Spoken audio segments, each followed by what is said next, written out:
వాక్యమే కృపా సత్య సంపూర్ణుడిగా మన మధ్యకు వచ్చాడు. ఎందుకు వచ్చాడు? మానవుడిలో ఏలుబడి చేస్తున్న పాపాన్ని తీసేయడం కోసం. హల్లెలూయా. మీరు ఎప్పుడైనా పరిశీలించారా?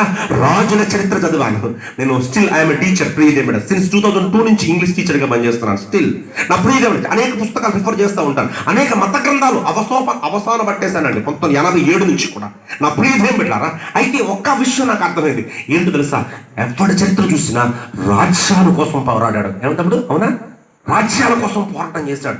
ఎవరి చరిత్ర చూసినా భార్యల కోసం పోరాటం చేశాడు.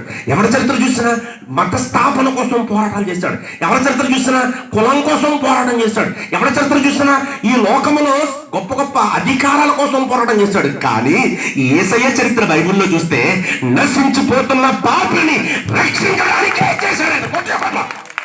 అది సువార్త అంటే. హల్లెలూయా. చెప్తాంగట హల్లెలూయా. చెప్తాంగట హల్లెలూయా. ఈరోజు నా ప్రియదేవుడా, రాజ్యాలు స్థాపించడానికి యేసయ్య రాలేదు. మతాలు స్థాపించడానికి యేసయ్య రాలేదు. పిల్లల్ని కనడానికి యేసయ్య రాలేదు. ఎవరికో చెప్పడానికి రాలేదు.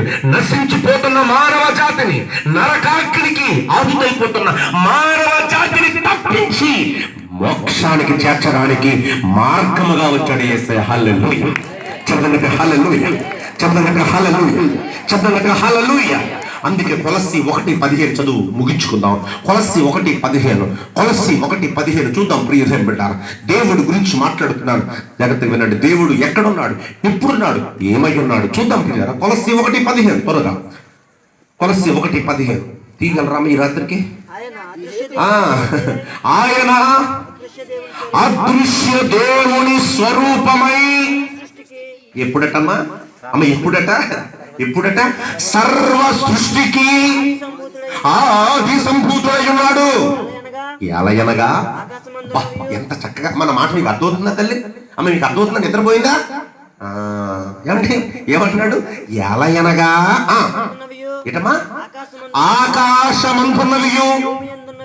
ఏమండి ఆకాశంలో ఏమున్నాయి ఎవరికైనా తెలిసి ఎక్కడ ఉన్న వాళ్ళకి? నాకే పూర్తిగా తెలియదు. ఏమంటే మీకేమైనా తెలుసు పూర్తిగా?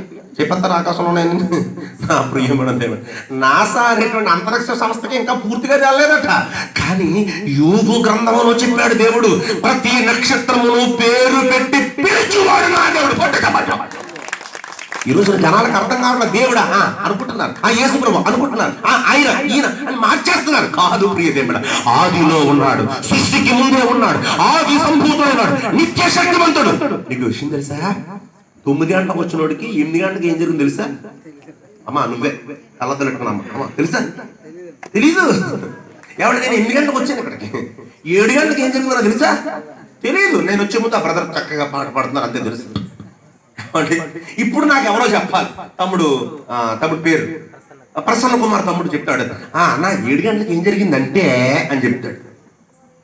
ఏం ప్రసంగికునే పాస్టర్ గారినే, కానీ నేను ఎవరో ఒకరితో చెప్పించుకోవాలి. కానీ దేవుడికి నేను ఏం జరిగిందంటే అని చెప్తాడా? చెప్తే ఆయన దేవుడేనా? చెప్పండి అమ్మా, ఆయన దేవుడేనా? ఇదిగా ఈ మనిషికి నువ్వు అన్ని ఇచ్చేస్తావు కానీ ఈ మనిషి ఎలా అడగదు తెలుసా అని చెప్పాలంటే ఇంకా దేవుడు ఏమవుతాడు? దేవుడు అంటే సమస్త జ్ఞానం ఎరిగిన వాడు, సమస్త శక్తి సంపన్నుడు. ఈ ఆకాశమందున్నవి కానీ ఈ సమస్తమును కలుగ చేసిన సమస్తానికి ఆది సంభూతుడు ఆయన. హల్లెలూయా. చెప్పండి హల్లెలూయా. నక్షత్రాలు తెలుసు, గ్రహాలు తెలుసు, అందులో నశించిపోతున్న నువ్వు తెలుసు. అందుకే ఇక్కడికి వచ్చాడు యేసయ్య. ఆమేన్. చెప్పండి ఆమేన్. ఆమేన్. ఈ రోజు నా ప్రియదేవుని బిడ్డలారా, ఈ ఊరి పేరు నాకు పూర్తిగా తెలియదు కానీ మిమ్మల్ని దేవుడు ప్రేమించి వచ్చాడు. ఈ రాత్రి ఈ 71వ కూడుకు ఒక ప్రత్యేకత ఉంది. ఎందుకు తెలుసా ప్రియదేవుని బిడ్డ? దేవుడు తన ప్రేమను వెల్లడిపరుస్తున్నాడు.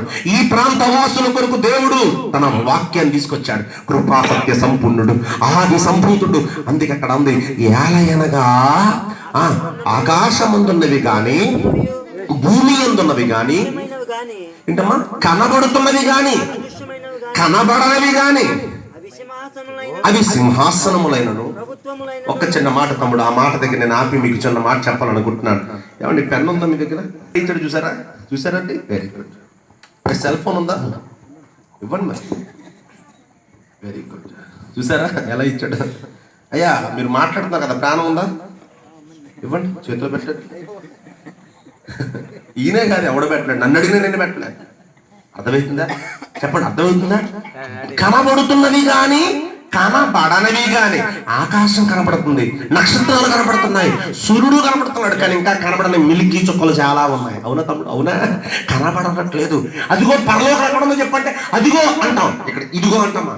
అప్పుడు అంటాం పాతాళం అని ఇలా చూపిస్తాం, పరలోకం అంటే అలా చూపిస్తాం. దేవుడు ఎక్కడున్నాడో చూపించంటే చూపించగలమా? చెప్పండి, చూపించగలమా? చూపించడం ఎందుకనడందు సందేహం ఉండదు. దేవుడు ఎక్కడైనా ఉండగలడు. అగాధ స్థలములో దాక్కున్నా ఉన్నాడు. నిన్ను జీవితాన్ని నడిపించడానికి సమర్థుడై ఉన్నాడు. ఎలాంటి వ్యక్తి కోసమైన రక్తం కాచిన పరిశుద్ధుడై ఉన్నాడు. హల్లెలూయా చెప్పండి గట్టిగా, హల్లెలూయా చెప్పండి గట్టిగా, హల్లెలూయా. అలాంటి దేవుడు ఆది సంభూతుడు.